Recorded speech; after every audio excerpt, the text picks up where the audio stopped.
Hey everyone, welcome to Keyboard Skills Pro. My name's Tom, I'm a professional organist, and thanks for joining me here today on my channel for a fun theatre organ style tuition video. If you'd like to hit the subscribe button, it would be great to have you as a subscriber.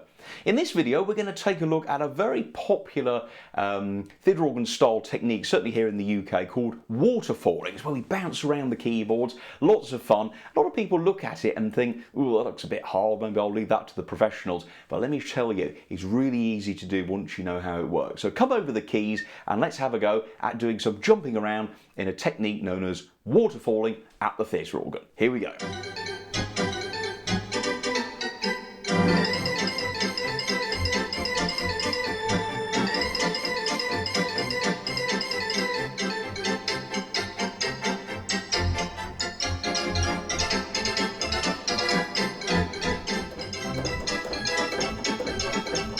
Well, this is going to be probably the noisiest video we've done for a little while here on Keyboard Skills Pro. But I thought I'd show you this. This is a bit of fun today, folks.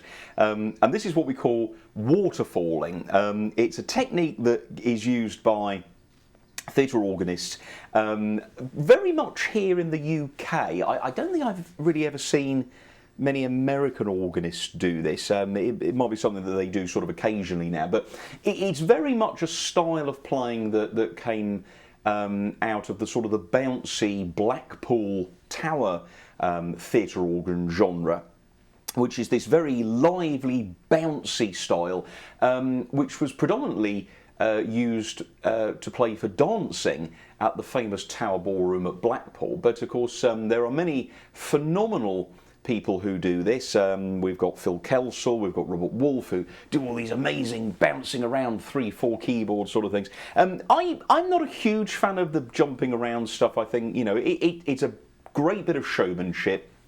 But let me tell you, it's actually quite a simple thing to actually do. And it just takes a little practice to get sort of good at it. So why is it called waterfalling? Well, the keyboards themselves are set out in what we call a waterfall design. So if you have 3 keyboards or 4 keyboards, you imagine water pouring off them in a nice garden feature, it would waterfall like that. So the technique of jumping around got the nickname waterfalling. So how does it work? Well, obviously, first of all, you're not going to do it on a tune like this, for example. Let's go for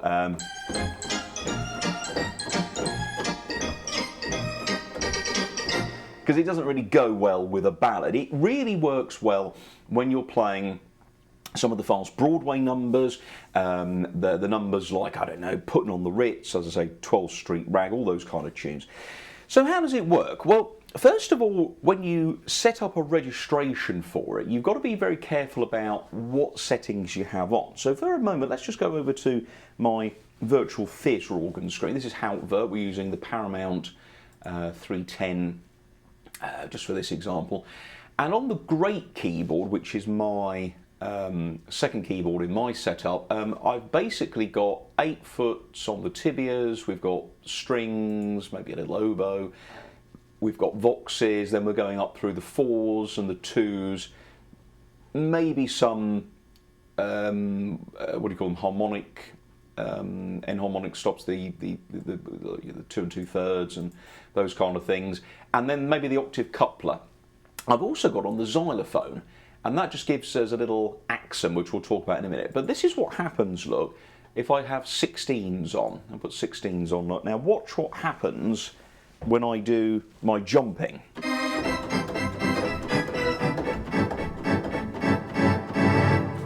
It's way too much, isn't it? It's too heavy, it's too growly, and as we know, when we play chords on the upper keyboard, if we've got 16s on,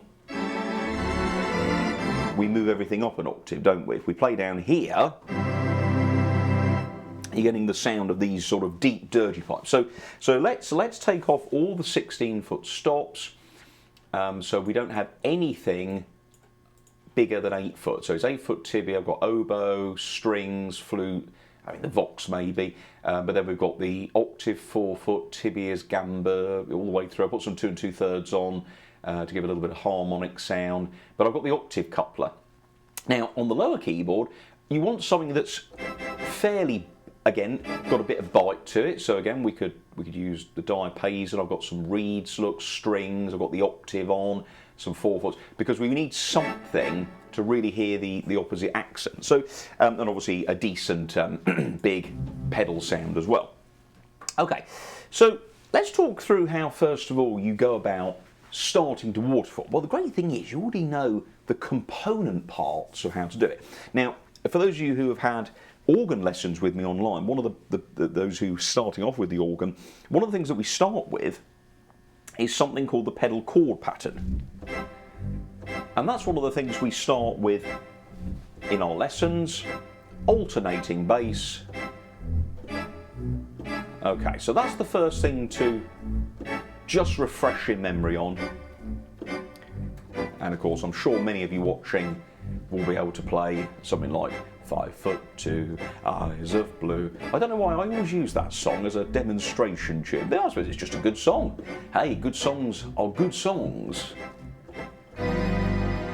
Okay, in fact, as I record this video, this evening I've got to go and play a Wurlitzer organ for a little private group at the Grange Musical Collection, not far from me, where there's a cracking 3-manual Wurlitzer organ, and we're going to be playing that tonight. So I'll see if I can do a little bit of this in just to impress the members of the public who are coming for a little private tour. Now, what you then have to do is we then need to play an accent on each chord. Now, of course, you can see here that we're going pedal, chord, pedal, chord. So the pedal plays on the first and the third beat of the bar. So it's the 1 and the 3, or the 1 and the 2 if you're in 2/2 time. But it's the strong beats in the bar, isn't it? 1 and 2 and 1 and 2. 1 and 2 and 1 and 2. Nice and light. Look, 1, 2, 3, 4. 1, 2. Nice short presses on the pedals. If you've got a piano to put on the pedal, that gives you a nice dump. Okay, I unfortunately haven't got a piano on this particular vert pack, never mind. So nice punchy sound, get a little reed going, like that. And then we go alternating 1, 2, 3, 4, 1, 2, 3, 4, 1 and 2. So it's on the and, isn't it? What you've got to do when you start waterfalling is, just to start with, is use this as a practice thing. Play each answering chord as we just did, but move your hand straight up to the keyboard above. Now, if you play your C chord like that, the beauty is when you lift your hand up, look, aha, it's in the same place. So this is the first exercise. So we go 1 and 2 and 1 and 2. Because you've got to get, first of all, used to this idea of using the hand on a different keyboard. And also it's moving, isn't it? Because your hand's going, where are you going? We're not supposed to go up here, we're supposed to stay here. So maybe a couple of practice sessions just doing that. And then, of course, you want to start changing chords. Now, of course, we're going to be using the chords in the song. So let's use 5'2" as an example. So it goes 5'2". But you see, when I come back, I'm going to land on the E7. Then A. So that's the first thing that you've got to do, because otherwise you'll start going like that. You see, 1 and 2 and 1 and 2. There you go. And after a little bit, you get used to playing. And then start with adding the melody. Now, of course, we can't play the melody here, so of course we move it off an octave, don't we? I did it myself.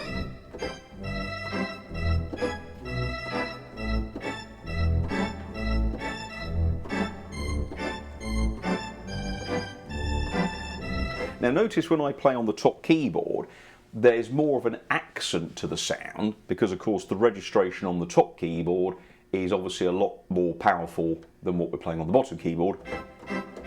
But they're not that far apart. We've got a nice balance there between the two keyboards. So that to start with, don't spend too much time doing that, because in the final analysis we're not going to actually be doing that. We're going to be doing a double jump, but it just gets you used to moving.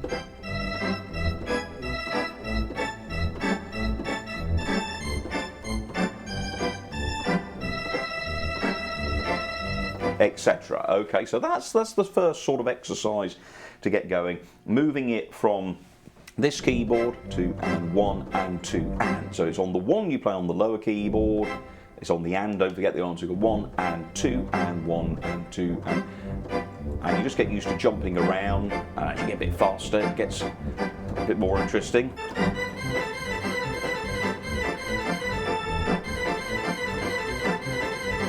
Why do you think people play the 12th Street Rag and do this? There's only 2 chords, really, isn't there? So that's why it's, as I say, it's not, musically, this is not hard stuff.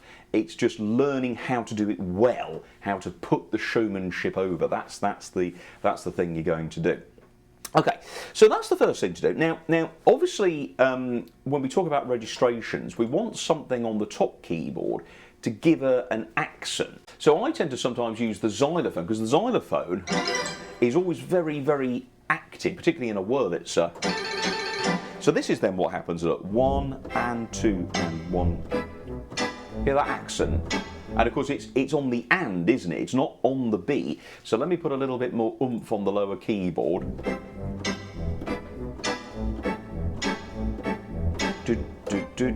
Missed it, I can't think and talk. Now, some of you might be saying is, look at the screen thinking, well, what happens if you do it the other way round? That's okay. That's, as I say, that's really just for practice purposes, because the ultimate thing is this.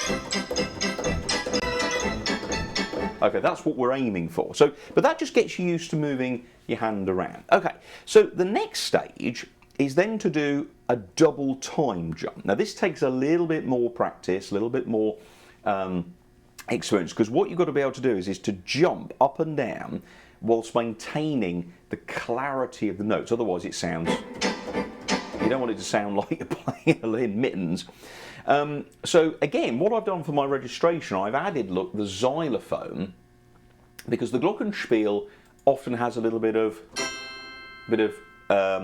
sustain on it, whereas the xylophone, because the xylophone, the keys that the hammers hit are obviously wood going against wood, it's very dry, so it's a nice clicky sound. Now what we're going to do now is we're going to play going forward now, so this is sort of the second stage to waterfalling in a way, is to play the pedal and the chord together. 1, and then the answering and, or the second beat, is the top keyboard. Now obviously the thing is, because you're playing the pedal on the first beat, you've got to put the chord with it. So it's 1 and 2 and 1 and 2. Always playing the pedal on the beat, look. And you might take a week or 2 on this. But I like everything, do it slowly. See my gal. At some point, you can then say, okay, well, I've got that, and if I put the camera back on, you would have been able to see what I was just, you were probably all shouting at the screen, Tom, you've left the buttons on.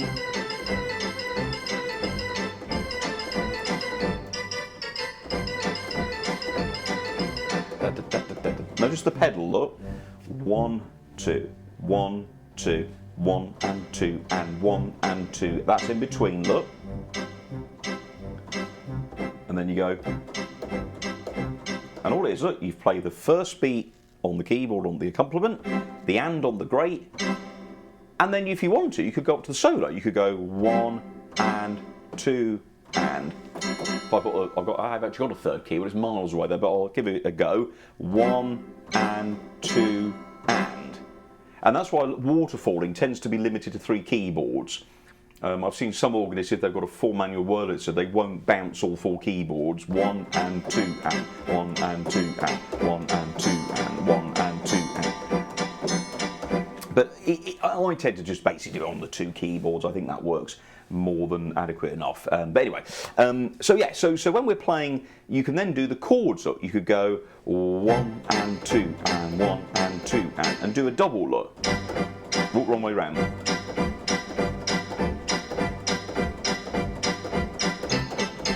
Alternate. Same chords.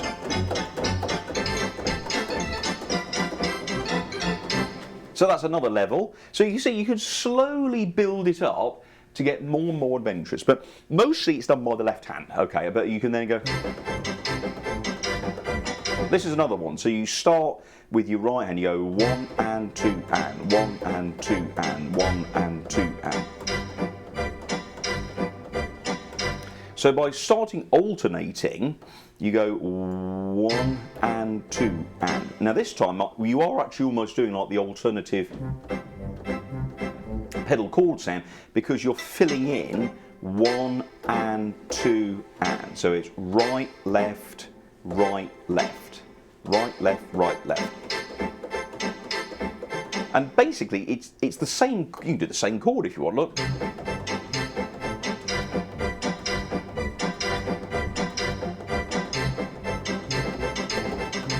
Sped up then.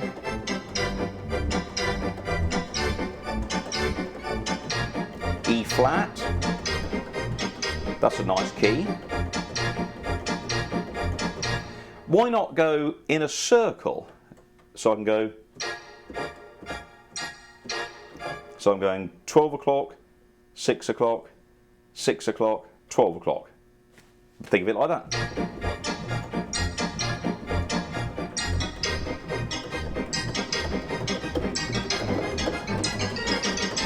And then you do the big ending with all the drums.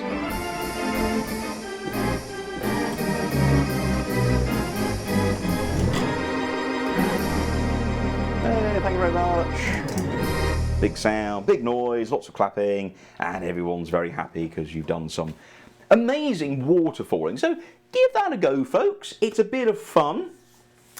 Really, really nice to do. Have fun with a bit of waterfalling on your organs at home. Thanks for watching, everybody. My name's Tom Horton, and we'll see you very soon.